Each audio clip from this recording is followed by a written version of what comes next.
Hello lovely people, welcome to my channel. Thank you for clicking my video. In this tutorial we shall be looking at how to face can't install app problem. Yes, this time around we shall be looking at how you can easily face this problem on Play Store. So I will need you to pay attention, follow me step by step. The method of teaching you guys today is very simple. So you need not to root to device, and also this works in every country, so it doesn't matter your location.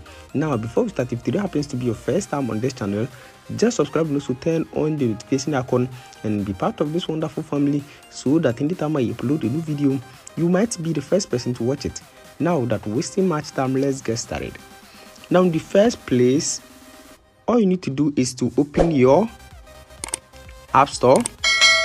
Now once you open your App Store over here, all you need to do is to just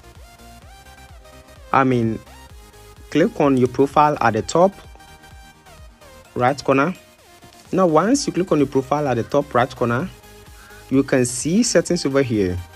Now in the first place, I'll advise you to just click on about. Once you click on that, click on about, and once you click on about, I'll advise you to update your Play Store to the latest version. So you can see Play Store version, so update your Play Store to the latest version. And once you are done with that, you can see network preferences. Click on that, and once you click on that, you can see app download preferences, and you can see over any network. You need to make sure it is on that one. You can see over any network. So once you are done with that, just go back and you need to make sure you have a strong internet connection. So you need to make sure you have a strong internet connection. And once you are done with this,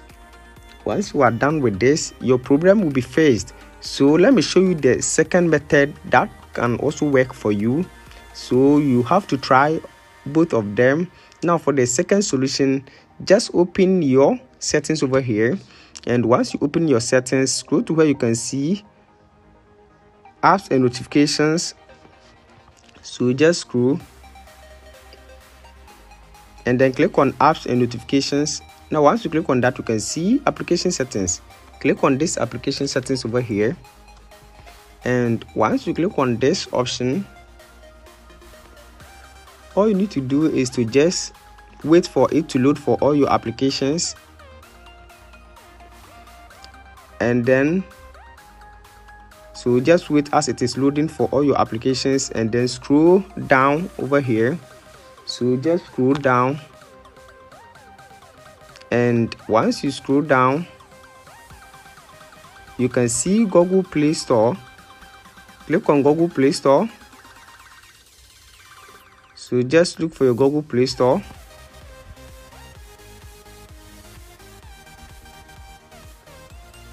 Okay, so just look for your Google Play Store over here. Now click on Google Play Store, and once you open your Google Play Store, all you need to do is to just click on storage and cache. And once you click on storage and cache, click on clear cache of your Google Play Store. Now once you are done with your Google Play Store, just go back and do same to your Google Play services over here, and click on storage and cache once again and clear cache. Now once you are done, just go back,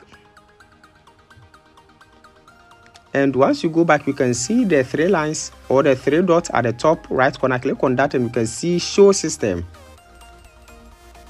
Now once you click on show system, just search for package installer. So just search over here. So click on search and search for package installer, and you can see over here. Now do same clear cache and storage of your package installer. So click on storage and cache, and clear cache and storage of your package installer. And once you are done with this, you also have to allow installation of apps from unknown sources. So you can just go to special app access, and then you can see over here install unknown apps. So just search for Play Store, and you need to make sure you allow installation of apps from unknown sources. So just wait for it to load over here, and then just allow installation of apps from unknown sources on your Play Store. So by doing this, your problem will be fixed. I hope this video is very helpful. Thanks for watching. Don't forget to subscribe and also turn on the notification button so that anytime I upload a new video